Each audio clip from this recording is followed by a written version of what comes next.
திக்கற்றருடைய ஜெபத்தை அலட்சியம் பண்ணாமல் அவர் விண்ணப்பத்தை அங்கீகரிப்பார். 102 சங்கீதம் 16 வசனம். இந்த மாதிரி வார்த்தை விண்ணப்பன்ற வார்த்தை பைபிளில் ஒரு சில வார்த்தைகள் கொஞ்சம் மாற்றங்கள் வரும். ஒவ்வொரு மாற்றத்துக்கும் ஒரு அர்த்தம் இருக்கும். ஜெபம் என்று சொன்னாலே தேவனுடைய சித்தம் என்னவோ அதற்காக நாம் ஜெபிப்பது. விண்ணப்பம் அப்படின்னு சொன்னால் நாம் எதை விரும்புகிறோமோ அதுக்காக நம்ம ஒருவேளை தேவனுடைய சித்தமாக இருக்கா இல்லையான்னு தெரியாமல் கூட இருக்கலாம். தேவனுடைய சித்தமாக இருக்கலாம், நமக்கு தெரியாமல் சந்தேகமாக கூட ஜெபிச்சிட்ருக்கலாம். சில நேரம் தேவனுடைய சித்தம் இல்லாமல் கூட இருக்கலாம், அதுக்காக கூட ஜெபிச்சிருக்கலாம். விண்ணப்பம், அதாவது விடுமுறை விண்ணப்பம் அப்படிங்கும்போது நாம் அப்ளிகேஷன் போடுறது. ஆனால் விண்ணப்பம் நாமெல்லாம் சில காரியங்கள் கட்டத்தில் கேட்பது, நாம் கேட்குறது, நாமெல்லாம் விரும்பி கேட்குறது பேர் விண்ணப்பம். வேண்டுதல்ன்ற வார்த்தை வரும். வேண்டுதல்னும் போது மற்றவர்களுக்காக நாம் வேண்டிக் கொள்வது, மற்றவர்களுக்காக, நம்முடைய காரியங்களுக்காக மாத்திரமல்ல, நம்முடைய குடும்பத்தாருக்காக, நம்முடைய நண்பர்களுக்காக, திருச்சபை மக்களுக்காக, உலக மக்கள் ரட்சிக்கப்படும்படியாக, இப்படி மற்றவர்களுக்காக நாம் வேண்டிக் கொள்வதை அங்கே வேண்டுதல் என்று வருகிறது. இப்படி வார்த்தைகள் மாறி வரும்போது அர்த்தமும் அங்கே மாறி வரும். ஆக இந்த இடத்துல பார்க்கும்போது ஜெபம் என்ற வார்த்தையும் விண்ணப்பம் என்கிற வார்த்தையும் அங்கே சொல்லப்பட்டிருக்கிறதை நாம் பார்க்கிறோம். தேவனுடைய சித்தத்துக்காக நம்ம ஜெபிக்கிறதையும் தேவன் என்ன பண்ணுறாராம், அலட்சியம் பண்ணுகிறது இல்லை. நம்முடைய விருப்பத்துக்காக நாம் ஜெபிக்கிறதையும் தேவன் அங்கீகரிக்கிறவராக இருக்கிறார். ஆக 102 சங்கீதம் 16 வசனத்திலே இந்த மாதத்திற்கான வாக்குத்தத்தம், திக்கற்றவருடைய ஜெபத்தை அலட்சியம் பண்ணாமல் அவர்கள் விண்ணப்பத்தை அங்கீகரிப்பார். தேவன் ரொம்ப நல்ல தேவன். திக்கற்ற நிலையிலே, யாரும் உதவி செய்யாத நிலையிலே, எந்த இடத்துலேருந்தும் உதவி வர முடியாத ஒரு சூழலிலே, எந்த ஒத்தாசையும் இல்லாத ஒரு காலகட்டத்திலே, ஒரு சந்தர்ப்ப சூழ்நிலையிலே நாம் ஜெபிக்கும்போது அந்த ஜெபத்தை தேவன் ஒருபோதும் அலட்சியம் பண்ணுகிறது இல்லை, கண்டுங்காணாமல் போகிறது இல்லை. அல்லது தேவன் அந்த ஜெபத்தை கேட்காம விடுறது இல்லை. நம்முடைய விண்ணப்பத்தை, அந்த நேரத்தில் நம்முடைய விருப்பத்தை நாம் விரும்பி கேட்கிறதை தேவன் நிராகரிக்கிறது இல்லை, அதை அவர் அங்கீகரிக்கிறவராக இருக்கிறார். தான் இந்த மாதத்துடைய வாக்கு தத்துவம். இன்னொரு வசனத்தையும் வாசிக்கிறேன். 69 சங்கீதம் 33 வசனத்தில் அங்கே இப்படியாக சொல்லப்பட்டிருக்கிறது, கர்த்தர் எளியவர்களின் விண்ணப்பத்தை கேட்கிறார், கட்டுண்ட தம்முடையவர்களை அவர் புறக்கணியார். பாருங்கள், ரொம்ப எளிமையான நிலையில் இருக்கிற மக்களுக்கு தேவன் சொல்லுகிற ஒரு ஆறுதலான ஒரு அற்புதமான வார்த்தை. அவங்க விண்ணப்பத்தை கர்த்தர் கேட்கிறாராம். மற்றொரு பார்வைக்கான அவங்க எளிமையாக இருக்கலாம், இல்லை அவங்க பார்வைக்கு கூட அவங்க எளிமையாக இருக்கலாம். ஆனால் கர்த்தருடைய பார்வையிலே அவங்க மிகவும் மதிப்புள்ளவர்களாக அவங்க விண்ணப்பத்தை கர்த்தர் கேட்குறார். உங்கள் பார்வை கூட நீங்கள் ஒருவேளை ஒரு எளிமையான ஆளாக தெரியலாம், மற்றவங்க பார்வைக்கு நீங்கள் எளிமையான ஆளாக தெரியலாம். கர்த்தருடைய பார்வைக்கு நீங்கள் விசேஷமான ஒரு நபர். நீங்கள் கர்த்தருடைய பார்வை நீங்கள் மரியாதைக்குரியவர்கள், நீங்கள் மதிக்கத்தக்கவர்கள். அப்போ இங்கே வசனம் சொல்லுது, கர்த்தர் எளியவர்களின் விண்ணப்பத்தை கேட்கிறார். எந்த காரியத்தில் நீங்கள் கட்டுண்டு கிடக்கிறீங்களோ, வெளியே வர முடியாமல் இருக்கிறீங்களோ, தேவனுடைய பிள்ளைங்க, அந்த கட்டுண்டு தம்முடையவர்களை அவர் புறக்கணிக்காமல் இருக்கிற நல்ல தேவனாக இருக்கிறார் என்று நாம் பார்க்கிறோம். ஆக வாக்குத்தத்தம் என்னென்னு பார்த்தீங்கன்னா 102:16 தான். திக்கற்றவர்களுடைய ஜெபத்தை அலட்சியம் பண்ணாமல் ஒரு விண்ணப்பத்தை அங்கீகரிப்பார். வேதத்தில் நிறைய பேரை பார்க்குறோம். ஒரு சில கதாபாத்திரங்களை அண்ணாளை குறித்து நமக்கு தெரியும். 1 சாமுவேல் 1ஆம் அதிகாரத்தில் ஃபுல்லாக வரும். இந்த எல்கானாவுடைய கணவருக்கு பேர் தான் இந்த அன்னாள் பெனினாள். 2 மனைவிகள். இந்த எல்கானாவுக்கு 2 மனைவிகள். அவங்க மனைவி பேர், ஒரு பெண்ணோட பேர் பார்த்திங்கனாக்கா அன்னாள், இன்னொரு மனைவியோட பேர் பெனினாள். இந்த 2 மனைவிகள் இருக்கும்போது இவங்க வருஷத்துக்கு ஒரு முறை தேவனுடைய ஆலயத்துக்கு அவளுடைய கணக்கின்படி பலியிடுவாங்க. அப்போது பெனினாளுக்கு நிறைய குழந்தைகள் இருந்தது, அன்னாளுக்கோ பிள்ளை பெறாத ஒரு மலடியாக அவள் இருந்தாள். இது ஒரு வீக்னஸ் பாயிண்ட்டாக எடுத்துக்கிட்டு இந்த பென்னினால் நம்மளால் ரொம்ப மனமடிவாக்குவாள், ரொம்ப அவமானப்படுத்தும்படியான புண்படுத்தும்படியான வார்த்தைகளை பேசி அவளுடைய இல்லாமையை சுட்டி காட்டி அவளை மனமடிந்து போகக்கூடிய விதத்திலே அவளை நடத்துவாள், அப்படி பேசுவாள். அப்படி இருக்கிற நேரத்தில் இவள் போய் தேவ சமூகத்தில் தன்னுடைய இருதயத்தை ஊற்றி ஜெபிக்கிறாள். அவள் ஜெபிக்கும்போது அந்த ஆசிரியன் கூட அந்த ஏலி சொல்கிறாரு, நீங்கள் எது வரைக்கும் இந்த மதுபானம் பண்ணி நீங்கள் வெறிச்சிருப்பீங்க அப்படின்னு. அதாவது மதுபானம் பண்ணவன் எப்படி இருப்பான்னு பார்த்தீங்கன்னாக்கா, தன்னை மறந்து என்ன பேசுன்னு தெரியாமல் பேசிகிட்டு இருப்பான். தன்னை மறந்து என்ன பேசுகிறேன்னு தெரியாமல் பேசிக்கிட்டு இருப்பான். அப்போ ஜெப நிலைமையில் எங்கே இருக்கிறோம், என்ன பண்ணுறோன்றலாம் கூட மறந்துட்டா பாருங்கள். அவருடைய பாரத்தை அப்படியே கர்த்தர் சமூகத்தில் ஊற்றி ஜெபிக்கிறா. அது அவங்க பார்வைக்கு எப்படி தெரியுதுனாக்கா, ஏதோ மதுபானம் பண்ணி உலகிட்டு இருக்கிற மாதிரி தெரியுது.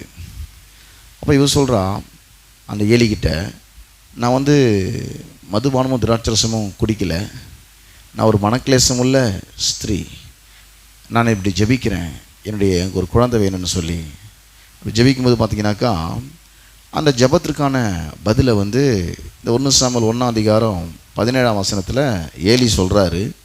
27 அவள் வாழ்க்கையில் அது நடந்திருக்கிறது. அதை வாசிக்க 1 சாமுவேல் 1:17.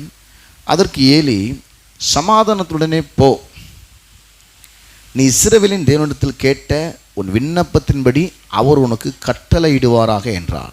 பாருங்கள், யார் அவளை ஒரு மாதிரி சொன்னானோ அவன் வாயிலிருந்து தேவனுடைய வார்த்தை வருது, சமாதானத்தோட போ, நீ இஸ்ரவேலின் தேவனிடத்தில் கேட்ட உன் விண்ணப்பத்தின்படி அவர் உனக்கு கட்டளையிடுவாராக என்றான். அப்போ திக்கற்ற அன்னாளுடைய ஜெபத்தை தேவன் அலட்சியம் பண்ணலை.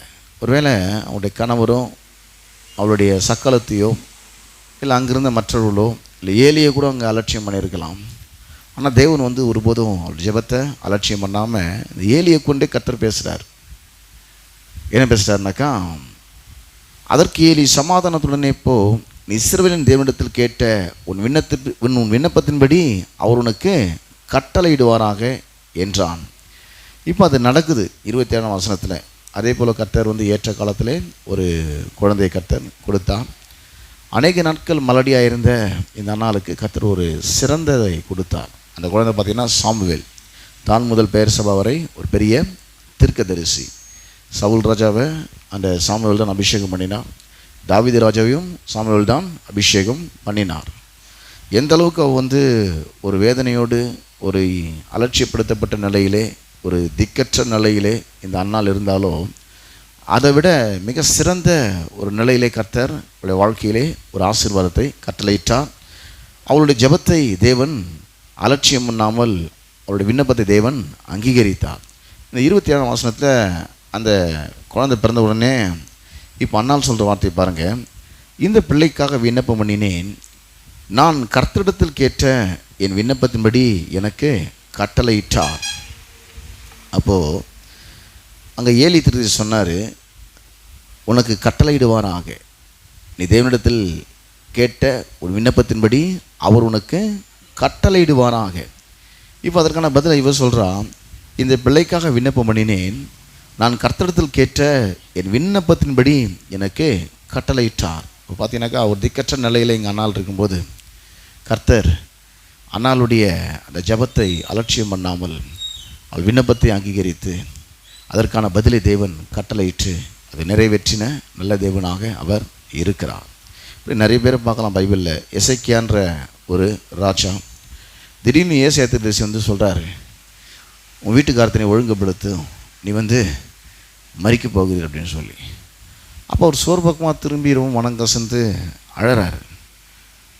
அந்த தீர்க்கதரிசி சொல்லிட்டு போயிட்டே இருக்கார். வெளியே போகும்போது அவர் கூட கர்த்தர் பேசுகிறார், நீ போய் திரும்ப மாற்றி சொல்லு, என்னன்னாக்கா உன்னுடைய விண்ணப்பத்தை நான் கேட்டேன், உன் கண்ணீரை நான் கண்டேன், உன்னுடைய ஆயுசு நாட்களில் 15 வருஷம் உனக்கு நான் கூடுதலாக கொடுப்பேன் அப்படின்னு சொல்லி. இந்த 2 ராஜ்கள் 20ஆம் அதிகாரம் ஃபுல்லாக வரும். ஒரே ஒரு வசனம் மட்டும் வாசிக்கிறேன், 5ஆம் வசனத்தை. நீ திரும்பி போய் என் ஜனத்தின் அதிபதியாகிய எசேக்கியாவை நோக்கி, உன் தகப்பனாகிய தாவீதின் தேவனாயிருக்கிற கர்த்தர் சொல்லுகிறது என்னவென்றால், உன் விண்ணப்பத்தை கேட்டேன், உன் கண்ணீரை கண்டேன், இதோ நான் உன்னை குணமாக்குவேன், 3ஆம் நாளிலே நீ கர்த்தருடைய ஆலயத்துக்கு போவாய். அப்படி தொடர்ந்து வாசினாக்கா உன்னுடைய ஆயுசு நாட்களில் 15 ஆண்டுகள் உனக்கு ஊட்டி கொடுப்பேன். அப்போ பார்த்தீங்கன்னா திடீர்னு கர்த்தருடைய வார்த்தை அவள் தான் முடிஞ்சு போச்சுன்னு வந்துடுச்சு. அவன் கதையே வாழ்க்கையை இன்னும் சீக்கிரத்தில் முடிக்க போகுது, மறிக்க போகிற அப்படின்னு. ஆனாலும் என்ன செய்யுதுன்னு தெரியல, கர்த்தருடைய வார்த்தை இப்படி வந்துடுச்சு அப்படின்னு. அவன் கர்த்தருடைய சமூகத்தில் போய் சோர்பக்கமாக திரும்பி அப்படியே வேதனையோடு கூட அவன் ஜெபிக்கிறான். ஜெபிக்கும்போது கர்த்தர் சொல்கிற வார்த்தை இது, உன் விண்ணப்பத்தை கேட்டேன், உன் கண்ணீரை கண்டேன். அப்போ கர்த்தர் பார்த்தீங்கன்னாக்கா திக்கற்றருடைய ஜெபத்தை அலட்சியம் பண்ணாமல் விண்ணப்பத்தை தேவன் என்ன பண்ணுறாராம், அங்கீகரிக்கிற தேவனாக இருக்கிறார். ஒரு நாள் தேவனுடைய நேரம் வரல, ஒரு சூழலில் பார்த்தீங்கன்னாக்கா பைபிளில் புதிய ஏற்பாட்டில் இந்த கானானிய பெண் ஒரு பெண் ஒருத்தி இருக்கிறார். மத்தேயு சுவிசேஷ புத்தகத்தில் 15ஆம் அதிகாரத்தில் 22லேருந்து 28 வரைக்கும் அந்த சம்பவம் வரும். இயேசு அநேக அற்புதங்கள் செஞ்சுட்டு வராரு. அப்போது அங்கே வரும்போது பார்த்தீங்கன்னாக்கா மத்தேயு 15ஆம் அதிகாரம் 22-28 வரைக்கும் மேலே வாசிக்கிறேன். அப்பொழுது அந்த திசைகளில் குடியிருக்கிற கானானிய ஸ்திரீ ஒருத்தி அவரிடத்தில் வந்து, ஆண்டவரே, தாவீதின் குமாரனே, எனக்கு இரங்கும், என் மகள் பிசாசினால் கொடிய வேதனைப்படுகிறாள் என்று சொல்லி கூப்பிட்டாள். அவளுக்கு பிரதியுத்தரமாக அவர் ஒரு வார்த்தையும் சொல்லவில்லை. அப்பொழுது அவருடைய சீஷர்கள் வந்து, இவள் நம்மை பின்தொடர்ந்து கூப்பிடுகிறாளே, இவளை அனுப்பிவிடும் என்று அவரை வேண்டிக் கொண்டார்கள். அதற்கு அவர், காணாமற் போன ஆடுகளாகிய இஸ்ரேல் வீட்டாரிடத்திற்கு அனுப்பப்பட்டேனே என்று மற்றபடி அல்ல என்றார். அவள் வந்து, ஆண்டவரே, எனக்கு உதவி செய்யும் என்று அவரை பணிந்து கொண்டாள். அவர் அவளை நோக்கி, பிள்ளைகள் நப்பத்தை எடுத்து நாய்க்குட்டிகளுக்கு போடுகிறது நல்லதல்ல என்றார். அதற்கு அவள், மெய்தான் ஆண்டவரே, ஆகிலும் நாய்க்குட்டிகள் தங்கள் எஜமான்கள் மேஜிலிருந்து விழுகிற துணிக்கைகளை தின்னுமே என்றாள். இயேசு அவளுக்கு பிரதியுத்தரமாக, ஸ்திரீயே, உன் விசுவாசம் பெரிது, நீ விரும்புகிறபடி உனக்கு ஆக கடவுது என்றார். அந்நேரமே அவள் மகள் ஆரோக்கியமானாள். விரும்புகிறதுனா விண்ணப்பம். அங்கே பார்த்தோன்னா இயேசு வந்து அநேக அற்புதங்கள் செஞ்சிட்ருக்காரு. இவர் ஒரு கானானிய பெண், புரஜாதி பெண். இந்த புரஜாதி மக்களுக்கு எப்போ சுவிசேஷம் அறிவிக்கும்? புரஜாதினா இஸ்ரவேலர் அல்லாதவர்கள், ஆபிரகாம் வம்சத்தில் வராதவர்கள். இயேசு சிலுவையில் மரித்த பிறகு தான் முழு உலக மக்களுக்கும் சுவிசேஷம் அறிவிக்கப்பட்டு முழு உலக மக்களும் தேவனுடைய பிள்ளைகளாக மாறுகிறார்கள். அந்த காலகட்டத்தில் இப்போ நாம் இருக்கிறோம். இயேசு உயிர்த்தெழுதலுக்கு பிறகு நடக்கிற ஒரு காலகட்டமாக அந்த காலகட்டம் இருக்கிறது. இப்போ இயேசு கிறிஸ்து உயிர்த்தெழுதலுக்கு பிறகு 2000 வருஷம் கழிச்சு இப்போ நம்ம வாழ்ந்துட்டு இருக்கிறோம். இயேசு கிறிஸ்து உயிரோடு இருக்கும்போதே வந்து இந்த பெண் கேட்குறான், என்னன்னாக்கா என்னுடைய மகள் பிசாசினால் கொடிய வேதனைப்படுகிறாள். ஒரு அமைதியாக இருக்கிறார். அப்போ அவருடைய என்னன்னாக்கா, காணாமல் போன ஆடுகளாகிய இஸ்ரேல் வீட்டாரத்துக்கு நான் போய் அங்கே அவங்களுக்கு நான் குணமாக்கணும், அங்கே அவங்களுக்கு இந்த ராஜ்யத்தின் சுவிசேஷத்தை பிரசங்கிக்கணும், அங்கே சொல்ல வேண்டிய நிறைய சுவிசேஷங்கள் இருக்கிறது, வசனங்கள் இருக்கிறது, உபதேசங்கள் இருக்குது, போதனைகள் இருக்குது, அவங்களுக்கு சில காரியங்களை சொல்லணும். இதெல்லாம் டைம் வந்து நம்ம வந்து இதுக்கு கொடுக்கக்கூடாதுன்னு சொல்லி போயிட்டுருக்காரு. அப்போ வந்து கேட்குறேன், அவருடைய நெருக்கடி. அப்போ அந்த காலம் வரலை. என்ன காலம்னாக்கா, புரஜாதி மக்களுக்கு சுவிசேஷம் சென்று அவர்கள் தேவனுடைய பிள்ளைகளாக மாறக்கூடிய காலம் வராத ஒரு காலம் அது. அந்த காலத்தில் வந்து கேட்குறான். அப்போ அமைதியாக இருக்கிறார். சீஷன் சொல்கிறாங்க, சும்மா உன்னை தொந்தரவு பண்ணிருக்காளே, இவளை பேசாமல் அனுப்பிவிடும் என்று சொல்லும்பொழுது அப்போ அவர் சொல்கிறாரு, பிள்ளைகள் நப்பத்தை எடுத்து நாய்க்குட்டிகளுக்கு போடுவது நல்லது அல்ல. ஆனால் அவனை தான் சொன்னான், ஆனால் அந்த நாய்க்குட்டி வந்து நீ போடலைன்னா கூட வெயிட் பண்ணோம் அப்படின்னா, நீ போடலனா கூட வெயிட் பண்ணோம். அந்த நாய்க்குட்டி போடலனா கூட மேஜிலிருந்து கீழே வேறு துணிக்கைகளை தின்னோம். ஒரு சில நேரத்தில் நம்ம சாப்பிட்டு டிஃபன் பாக்ஸ் கழுவுற வரைக்கும் நாய்க்குட்டி வெயிட் பண்ணிட்டு கழுவி முடிச்சு ஊற்றுனதுக்கப்புறம் போயிடும். அது நீ போடலன்னு கோச்சிக்காது, மறுநாள் நீ சாப்பிடும்போது வந்து நிற்கும். நேற்று தான் ஒன்றும் போடலையே, இன்றைக்கும் போட மாட்டோம் போது முடிவு பண்ணுறாது. மறுநாள் சாப்பிடும் போதும் வந்து நிற்கும். அதுமாதிரி சொல்கிறா இவ. அப்போ ஆண்டவர் சொன்னார், ஸ்திரீயே, விசுவாசம் பெரிது, நீ விரும்புகிறபடியே உனக்கு. அவள் பாருங்கள், அந்த காலகட்டம் வரலனா கூட அவள் தேவனை விசுவாசித்தபடினாலே அவளுடைய விண்ணப்பத்தை தேவன் என்ன பண்ணல, அலட்சியம் பண்ணல. அவளுடைய விண்ணப்பத்தை தேவன் அங்கீகரித்தார் நம்ம பார்க்குறோம். பைபிளில் பார்த்தீங்கன்னா நிறைய உதாரணம் நம்ம சொல்ல முடியும். சாலமோன் வந்து சின்ன வயசில் ராஜாவானார். நீ விரும்புகிறத கேளு கர்த்தரே சொன்னார். ஞானத்தை கேட்டார். அவனை பறக்கல ஞானவான் இருந்ததும் இல்லை, இனி இருப்பதும் இல்லை என்று சொல்லக்கூடிய அளவுக்கு அவனுடைய விண்ணப்பத்தை தேவன் அலட்சியம் பண்ணாமல் அவனுடைய விண்ணப்பத்தை தேவன் அங்கீகரித்தார். சாலமோனுடைய ஜெபத்தை தேவன் அலட்சியம் பண்ணவில்லை. சாலமோனுடைய விண்ணப்பத்தை தேவன் அங்கீகரித்து பதிலை கொடுத்தார். அப்படி பைபிளில் வந்து நிறைய ராஜாக்களை பார்க்குறோம். யோசபாத் ராஜாவோட பார்க்குறோம். 3 கூட்டங்கள் அவனுக்கு எதிராக வருகிறது. அவன் தன்னுடைய படைபலத்தை நாடாமல் தேவனிடத்தில் விண்ணப்பிக்கிறான். ஆண்டவரே, இந்த ஏராளமான மக்களுக்கு முன்பாக நிற்க எனக்கு பலன் இல்லை, எனக்கு என்ன செய்வதென்று தெரியவில்லை என்று சொல்லும்போது கர்த்தர் அவனுக்கு அந்த விண்ணப்பத்தை அலட்சியம் பண்ணாமல் அந்த விண்ணப்பத்துக்கு கர்த்தர் பண்ணாராம், பதில் கொடுத்தார், நல்ல தேவனாக அவர் இருந்தார். இப்படி நிறைய விஷயத்தை நம்ம பார்க்குறோம். இப்படி இருக்கும்போது அநேக மக்களுடைய உள்ளத்தில் என்ன ஒரு பெரிய ஒரு சந்தேகம்னு பார்த்தீங்கன்னாக்கா, இனி கிறிஸ்தவ வாழ்க்கையில் ஏன் இதெல்லாம் சொல்லி இதை சொல்கிறான்னா, அநேக மக்கள் ஜெபிச்சு அவங்க விண்ணப்பத்துக்கு இன்னும் பதில் வந்த மாதிரியே தெரியல. காலங்காலமாக ஜெபிச்சு அவங்க ஜெபத்துக்கு இதை தேவன் அலட்சியம் பண்ணிட்டா மாதிரியும், அவருடைய விண்ணப்பத்தை தேவன் அங்கீகரிக்கலை அப்படின்ற மாதிரியும் ஒரு எண்ணத்தை அவங்க மனதில் பிசாசு உருவாக்கியிருக்கிறான். அதுக்கு அவங்க இடம் கொடுத்துருக்குறாங்க. ஆனால் பிலிப்பியர் 4ஆம் அதிகாரம் 6-8 வரைக்கும் வாசிக்கும் போது அந்த வசனம் எப்படி சொல்லுது, நீங்கள் ஒன்றுக்கும் கவலைப்படாமல் எல்லாவற்றை குறித்த உங்கள் விண்ணப்பங்களை ஸ்தோத்திரத்தோடு கூடிய ஜெபத்தினாலும் வேண்டுதலினாலும் தேவனுக்கு தெரியப்படுத்துங்கள். அப்பொழுது எல்லா புத்திக்கும் மேலான தேவ சமாதானம் உங்கள் இருதயங்களையும் உங்கள் சிந்தனைகளையும் கிறிஸ்து இயேசுவுக்குள்ளாய் காத்துக்கொள்ளும். கடைசியாக சகோதரரே, உண்மை உள்ளவைகள் அவைகளோ, ஒழுக்கம் உள்ளவைகள் அவைகளோ, நீதி உள்ளவைகள் அவைகளோ, கற்புள்ளவைகள் அவைகளோ, அன்புள்ளவைகள் அவைகளோ, நற்கீர்த்தி உள்ளவைகள் அவைகளோ, புண்ணியம் எதுவோ புகழ் எதுவோ அவைகளையே சிந்தித்து கொண்டிருங்கள். இங்கே பார்த்தீங்கன்னாக்கா இது ஒரு தேங்க்ஸ் கிவிங் சொல்லும்பொழுது என்னன்னாக்கா, நீங்கள் ஒன்றை பற்றியும் கவலைப்படாதீங்க, எல்லாவற்றை குறித்து உங்கள் விண்ணப்பங்களை ஸ்தோத்திரத்தோடு கூடிய ஜெபத்தினாலும் வேண்டுதனால் தேவனுக்கு தெரியப்படுத்துங்கள் அப்படின்னு சொல்லும் போது நிறைய பேரோட எண்ணங்கள் என்ன போகுதுன்னா, அப்போ நம்ம ஜெபம் பண்ணால் தேவன் மறந்துடுறார் பொழுது. அடிக்கடி ஸ்தோத்திரம் பண்ணி நன்றி சொல்லி தேங்க்ஸ் கிவிங் பண்ணும்போது அப்போ தான் அவருக்கு ஞாபகம் வருது. அந்த இவன் ஜெபம் பண்ணான் திரும்ப ஸ்தோத்திரம் பண்ணிகிட்டு இருக்கிறான் அப்படி இல்லை, அந்த அர்த்தத்தில் சொல்லப்படலை. நாம் அதை மறந்துடுவோம், ஜெபம் பண்ணிவிட்டு மறந்துட்டு நம்ம சுய முயற்சியில் இறங்கிடுவோம். அதுக்காக சொல்லப்பட்ட வசனம் இது. அதை பார்க்கறதுக்கு முன்னாடி நீங்கள் நன்றி சொல்லி அதுக்கு எதிரான சில சூழல்கள் வரும்போது ஜெபம் பண்ண மாதிரி பண்ணி விட்டுட்டு நீங்கள் உங்கள் வழியில் அந்த காரியத்தை அதை நிறைவேற்றி முடிக்கணுன்ற சுய முயற்சியில் நீங்கள் இறங்கிட போகிறீங்க. நீங்கள் தொடர்ந்து நீங்கள் நன்றி சொல்லி தேவனை துதிக்கும்போது ஃபஸ்ட்டு உங்களுக்கு சமாதானம் வரும், அந்த காரியத்தை கொடுத்த கவலை போயிடும். எல்லா புத்திக்கும் மேலான தேவ சமாதானம் இதயத்தையும் உங்கள் சிந்தனைகளையும் கிறிஸ்து இயேசுவுக்குள்ளாய் காத்துக்கொள்ளும். இப்போ ஒரு சில காரணம் நான் சுருக்கமாக சொல்கிறேன், ஏன்னா நேரம் முடிய போகுது, நமக்கு கொஞ்ச நேரம் தான் இது. அப்போ தேவன் நம்முடைய ஜெபத்தை அலட்சியம் பண்ண மாட்டார், நம்முடைய விண்ணப்பத்தை அங்கீகரிக்கிறவராக அவர் இருக்கிறார். அதுதான் இந்த மாதத்துக்கான வாக்குத்தத்தம்.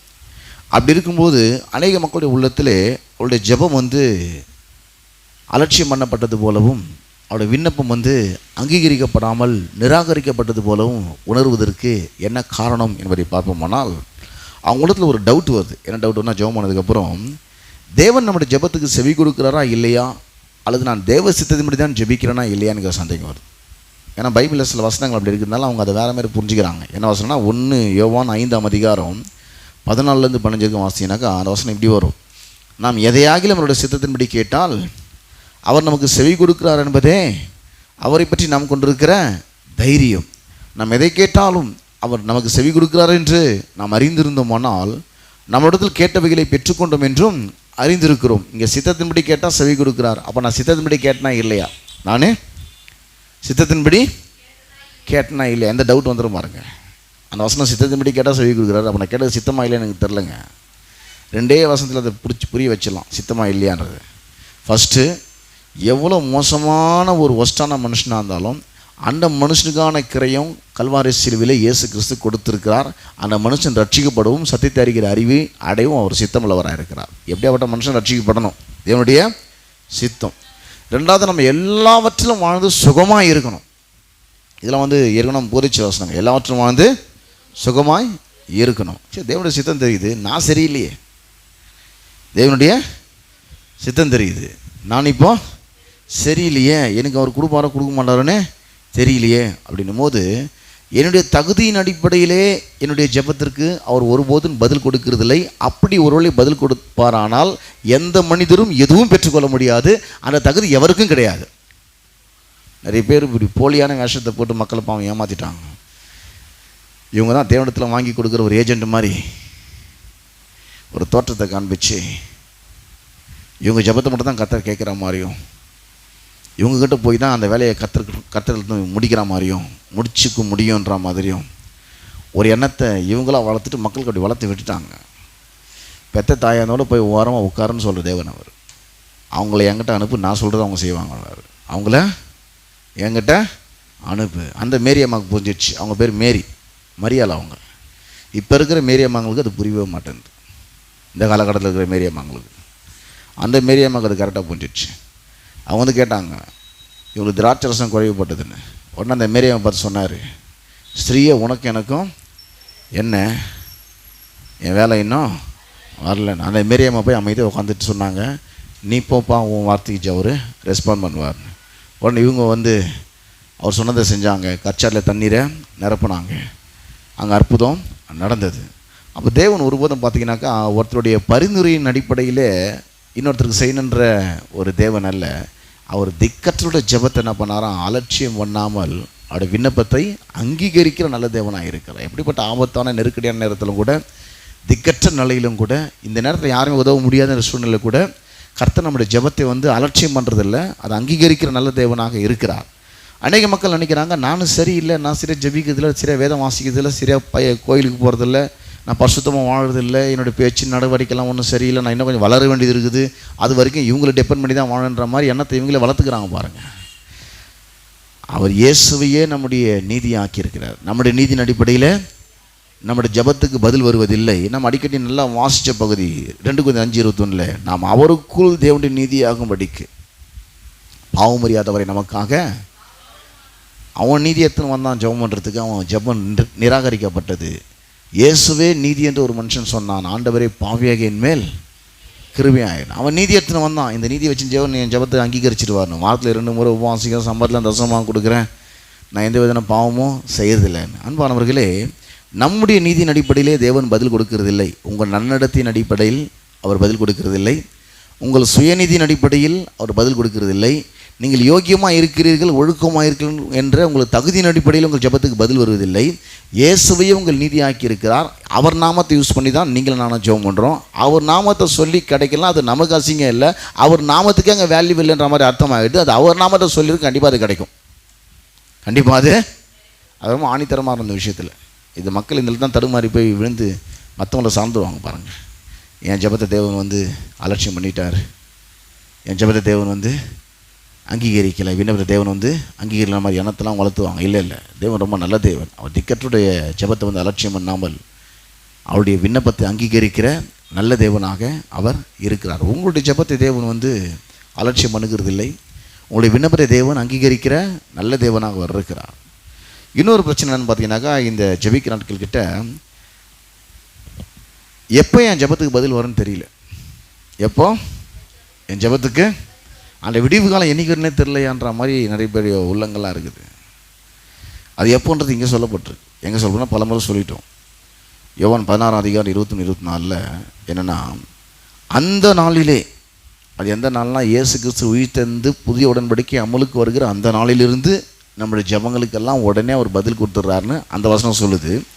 அந்த நாளில் நீங்கள் இடத்தில் ஒன்றும் கேட்க மாட்டீர்கள், மெய்யாகவே மெய்யாகவே நான் உங்களுக்கு சொல்லுகிறேன், நீங்கள் என் நாமத்தினாலே பிதாவிடத்தில் கேட்டுக்கொள்வது எதுவோ அதை அவர் உங்களுக்கு தந்தருளுவார். இதுவரைக்கும் நீங்கள் என் நாமத்தினாலே ஒன்றும் கேட்கவில்லை, கேளுங்கள், அப்போது உங்களுக்கு சந்தோஷம் நிறைவாயிருக்கும்படி பெற்றுக்கொள்வீர்கள். அப்போ அந்த நாள்லேருந்து கிடைக்கணும். அந்த காலகட்டத்தில் நான் வாழ்ந்துட்டு இருக்கிறேன் உயிர்த்ததுக்கு பிறகு தான்.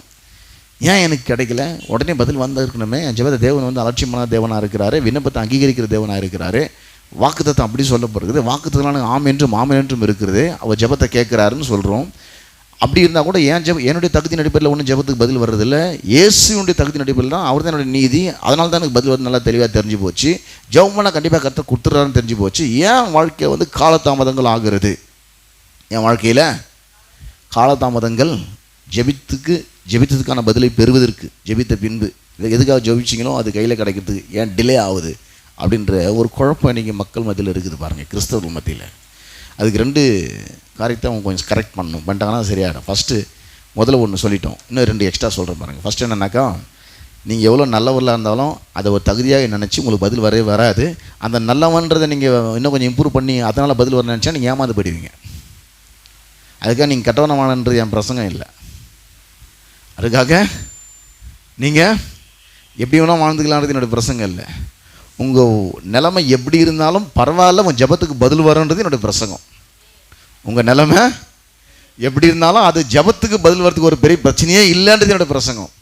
ஏன்னா உன்னுடைய நன்னடத்தின் அடிப்படையில் உங்கள் ஜெபத்துக்கு பதில் வர்றதில்லை. இயேசு கிறிஸ்துவுடைய அந்த சிலுவையில் செய்து முடித்த அவருடைய செயலின் அடிப்படையிலே அவர் நாமத்தை சொல்லி அதனால் நமக்கு பதில் கண்டிப்பாக வருது.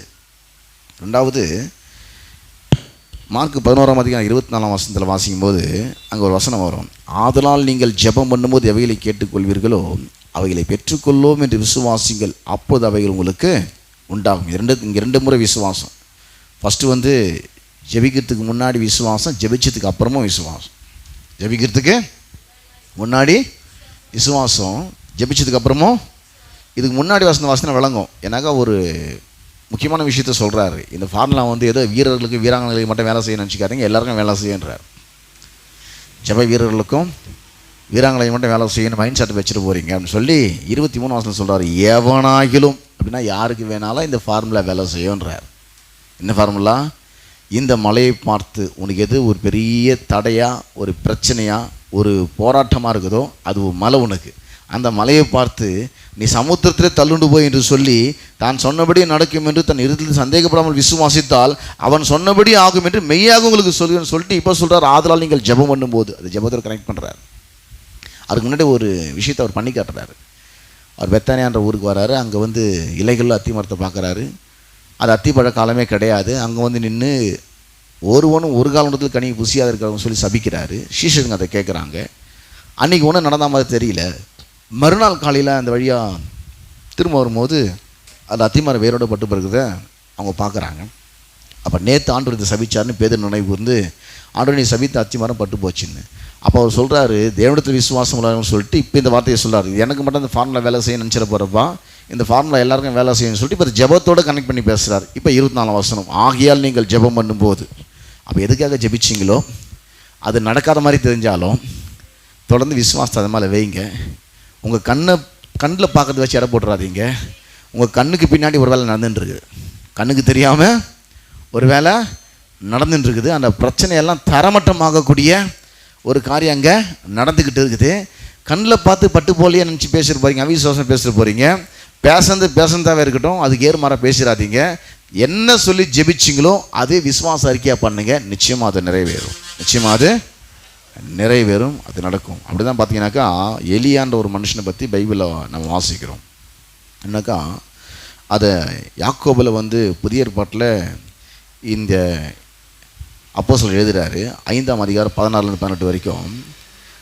நீங்கள் சொஸ்தம் அடையும்படிக்கு உங்கள் குற்றங்களை ஒருவருக்கு ஒரு அறிக்கையிட்டு ஒருவருக்காக ஒருவர் ஜெபம் பண்ணுங்கள். நீதிமான் செய்யும் ஊக்கமான வேண்டுதல் மிகவும் பலனுள்ளதாக இருக்கிறது. எலியா என்பவன் நம்மை போல பாடுள்ள மனுஷனாக இருந்தும் மழை பெய்யாதபடிக்கு கருத்தாய் ஜெபம் பண்ணினான். அப்பொழுது 3 வருஷமும் 6 மாதம் பூமி மேல் மழை பெய்யவில்லை. மறுபடியும் ஜெபம் பண்ணினான், வானம் மழை பொழிந்தது, பூமி தன் பலனை தந்தது. அப்போ எலியா ஜெபம் பண்ணான்னு சொன்னால் ஒரு தீர்க்கதரிசியாக இருந்ததாலும் அவன் ஜெபத்துக்கு பதில் வர அவர் சொல்லலை. அவனும் உங்களை போல் என்னை போல் ஒரு பாடுள்ள மனுஷன்தான். அவன் பாடுள்ள மனுஷன் அமைதியாருமா பாடுள்ள மனுஷனாக இருந்ததுனால கர்த்தர் என்ன பண்ணாரோ அவன் ஜெபத்துக்கு பதிலை கொடுத்துட்டார். அப்புறம் என்ன தெரியுதுன்னு பார்த்தீங்கன்னாக்கா எலியா ஒரு பெரிய தீர்க்கதரிசினால அந்த தீர்க்கதரிசி ஸ்தானத்தை வச்சு அவன் ஜெபத்துக்கு தேவன் பதில் கொடுக்கல. அவன் ஜெபிச்ச பிறகும் பார்த்தீங்கன்னா சூழ்நிலைகள் அங்கே மாறலை. அந்த கர்மேல் பர்வதத்தில் போய் ஏறுறான். மழை வரன்னு சொல்லி சொல்லிட்டான். அங்கே எல்லாம் வானம் அப்படியே பயங்கரமாக வெயில் காஞ்சின்னு இருக்குது. அவன் கூட ஒரு உடன் ஊழியக்காரன் வரான். அவன் அனுப்புறான், போயிட்டு எங்கேயாவது மழை மேகம் தெரிந்தாப்பான். அவன் ஃபுல்லாக மழை ஃபுல்லாக ரவுண்டு வச்சுட்டு ஒன்றுமே இல்லைன்றான். நீ சொன்ன மாதிரி ஒன்று நடக்கிற மாதிரியே தெரியல அப்படின்னு. 2ஆம் பேரோட வச்சு பார்ப்பானு. 2ஆம் ரோடு வச்சு பார்த்தாலும் ஒன்றும் நடக்கிற மாதிரியே தெரியலன்னு. சரி, அவன் எப்போ வாயிலிருந்து நடக்கிறது வருதோ அதுக்கு அவனை சுத்த விட்டுட்டு அவன் 7 முறை 7ஆம் முறை சொல்கிறான், ஒரு உள்ளங்கை அளவுக்கு மேகம் எழும்புதுன்னு. இவன் சொல்கிறான் மழை வந்துடும் சொல்லிட்டு போய் நேராக ராஜாவுக்கு அதை அறிவிச்சிட்டு இவன் உடனே தன்னை அறையை கட்டி கொண்டு ஓடுறான். அப்போ என்ன பாடுனாக்கா ஜெபிச்சதுக்கு அப்புறமும் அதுக்கு ஏறுமாறான ஒரு நிலையில் அவன் இருக்கிறான். சூழ்நிலையை பார்க்குறான். ஜெபிச்சதுக்கப்புறமும் ஒரு ஏறுமாறான சூழ்நிலையை அவன் பார்க்குறான். பார்த்த உடனே என்ன பண்ணுறான், அந்த சூழ்நிலையை பிடிச்சில, ஐயோ நம்ம மழை வரணும்னு சொல்லிட்டோம், வரா மாதிரி அறிகுறிங்க தெரியல, எல்லாம் அப்படியே ஆப்போசிட்டாக ஏறுமாறாங்க இருக்குது. மழை வராது போது நினச்சி அவிசுவாசம் பேசியில்லை. எலியா என்பவன் உன்னை போல் என்னை போல் அவனுக்கும் சில பாடுகள் இருந்தது. ஜெபிச்சதுக்கப்புறம் எல்லாம் அப்படி தலைகீழாக போயிடுச்சே. ஜெபிச்சதுக்கப்புறம் எல்லாங்க அவன் தீர்க்கதரிசியாக இருந்ததுனால பதில் வந்துன்னு சொல்ல. அவனுக்கும் இதே பிரச்சனை இருந்ததுங்க. அந்த பிரச்சனை அவன் பெருசாக என்ன பிரச்சனைனாக்கா, ஜெபிச்சதுக்கப்புறம் எல்லாம் தலைக்கிட ஆப்போசிட்டாக மாறினோடனே அப்படியே அவிசுவாசத்துக்கு இடம் கொடுத்துட்டு, ஐயோ நான் ஜெபிச்சதோட நிலைமை ரொம்ப மோசமாக போயிடுச்சு, இனி கிடைக்குமோ கிடைக்காத இடத்துல வந்து இல்லை, அவன் கருத்தாக ஜெபம் பண்ணால் அவன் ஜெபத்துக்கு பதில் வந்துச்சு. அதே போல் இந்த வசனம் சொல்லுது, நீங்கள் வந்து விசுவாசமுள்ள ஜெபத்தில் வேலை கேட்பீர்களோ அவளை பெற்றுக்கொள்ளும். அவன் சொன்ன வார்த்தை நடக்குன்னு சொல்லி தேவனை பணிந்து கொண்டு தொழுது கொண்டு இருந்தான். நிச்சயமாக சூழ்நிலைகள் மாறுற வரைக்கும் அந்த ஜெபத்தில் அவன் பின்வாங்கவே இல்லை. அந்த சூழ்நிலை நிச்சயமாக மாறிவிட்டது. இன்றைக்கி நிறைய விசுவாசிகள் ஜெபிச்சு சூழ்நிலை மாறதுக்கு முன்னாடி இவங்க ஒரு சொந்த முடிவு எடுத்துருவாங்க. பாருங்கள், அவர் கொடுக்குற மாதிரி தெரியல, நம்ம தான் ஏதாவது ஒரு பண்ணி இந்த காரியத்தை சரி கட்டணும் அப்படின்ற எண்ணத்துக்கு வந்து இவங்க வேறு ஒரு வழி பிளான் போட்டு போயிடுவாங்க. ஜெபம் பண்ண மாதிரி பண்ணி அதை கைவிட்டுறது முயற்சியை, அவர்கிட்ட வாங்குகிற முயற்சியை கைவிட்டுறது, இவங்க வேற ஒரு முயற்சியில் இறங்கிடுறது.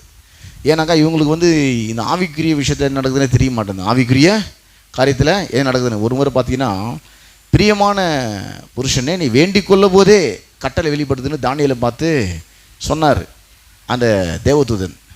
அவன் ஜெபம் பண்ணும் போதே கட்டளை வெளிப்பட்டுச்சான். ஆனால் அவன் கையில் வந்து அந்த செய்தி கிடைக்கிறது 21 நாள் ஆச்சு. ஜெபம் பண்ணும் போதே கட்டளை வெளிச்சு அன்றைக்கே தெரிஞ்சிருந்தமே. அங்கே வந்து ஒரு பிசாசு போராடுறான். அவன் மிகாவேல் தூதன் அவனுக்கு வந்து உதவியாக வந்து அந்த செய்தி வராத அளவுக்கு தடை பண்ணுறான். இனி கூட விசுவாசிங்க வாழ்க்கையில் ஜபிச்சதுக்கப்புறம் அவங்க எந்த விதத்தில் பிசாசுக்கு இடம் கொடுக்குறாங்கிறத சொல்லி நான் முடிச்சிடுறேன். எந்த விதத்தில் பிசாசுக்கு அவங்க இடம் கொடுத்துட்றாங்க, அதனால் அவங்க ஜெபம் கேட்க முடியாமல் போயிடுது, ஏன் அந்த ஜெபத்துக்கு பதில் வராமல் போயிடுது அப்படின்றத நான் சொல்லி நான் முடிக்க விரும்புகிறேன்.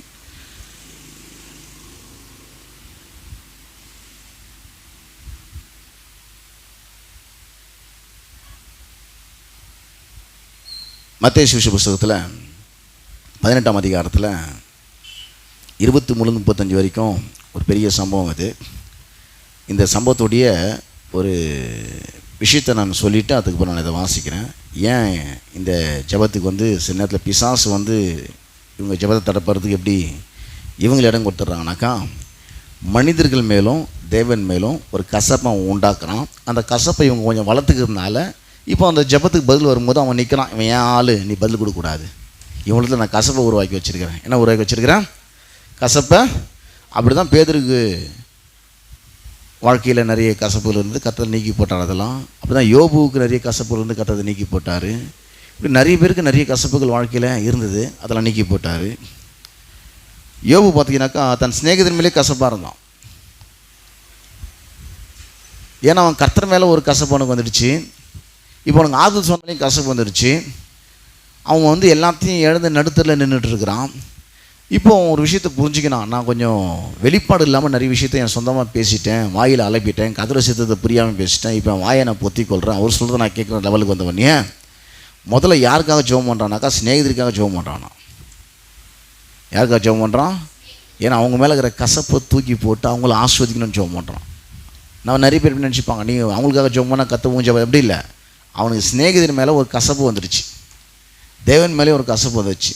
தேவன் மேலே இருக்கிற கசப்பை கிளியர் பண்ணிட்டான். எப்படி கிளியர் பண்ணிட்டானாக்கா, இது வந்து 42ஆம் அதிகாரம் 3 நாள், யோபு 42:3 அவன் சொல்கிறான், அறிவில்லாமல் ஆலோசனை மறைக்கிற இவன் யார், ஆகையால் நான் எனக்கு தெரியாததையும் என் புத்திக்கு எட்டாததையும் நான் அறியாததையும் அழைப்பினேன் என்கிறேன், நீர் எனக்கு செவிகொடும், அப்பொழுது நான் பேசுவேன், நான் உம்மை கேள்வி கேட்பேன், நீர் எனக்கு உத்தரவு சொல்லும். அப்போ கரெக்டாக ஆண்டவர்கிட்ட கரெக்ட் பண்ணிட்டான் பிரச்சனையை. ஆண்டவரே நான் கொஞ்சம் புரிஞ்சிக்காமல் பேசிட்டேன், பிசாசு கொடுக்குறதெல்லாம் உங்கள்கிட்ட இருந்து வரணும்னு சொல்லி புரிஞ்சிக்காமல் நவ மேலே கசப்பு கத்தரோட ஒப்புரவு ஆகிட்டான். இப்போ நண்பரோட ஒப்புரவு ஆகணும் இல்லையா, அங்கே கசப்பு கிளியர் ஆகிடுச்சு. இப்போ இங்கே கசப்பு கிளியர் ஆகலை, யாரோட நண்பரோட கசப்பு கிளியர் ஆகலை.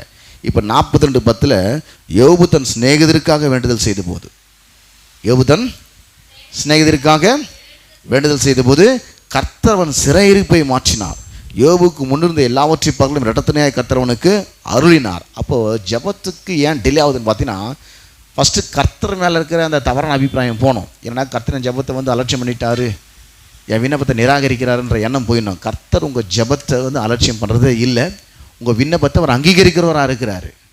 ரெண்டாவது, உங்களை சுற்றி இருக்கிற ஆட்களோட சில பிரச்சனைகளுக்கு வந்தது. சில நேரத்தில் என்ன பிரச்சனை வருது, சுற்றி இருக்கிற ஆட்களோடு.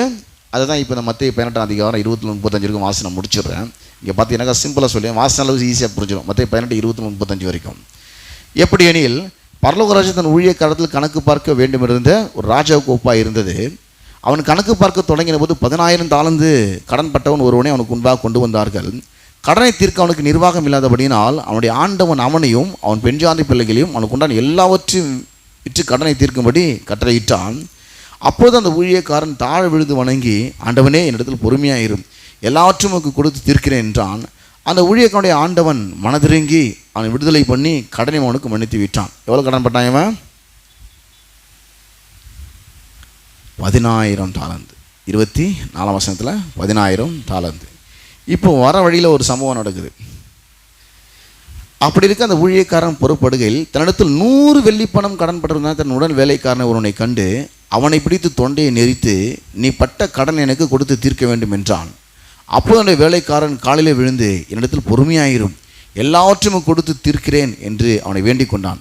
அவனும் சம்மதியாமல் அவன் பட்ட கடனை கொடுத்து தீர்க்கும் அளவும் அவனை காவல் போடுவித்தான். இப்போது 10,000 தாலந்து கடன் பெற்றவனை மன்னிச்சிட்டான் அவனுடைய எஜமான். அவனுக்கு கீழே இருக்கிற இன்னொருத்தன் அவன்கிட்ட 100 வெள்ளிப்பணம் கடன் வாங்கியிருந்தான். ஆனால் மன்னிக்கிறதுக்கு மனசு இல்லாமல் அவனுக்கு இவன் தண்டனை கொடுத்துட்டான்.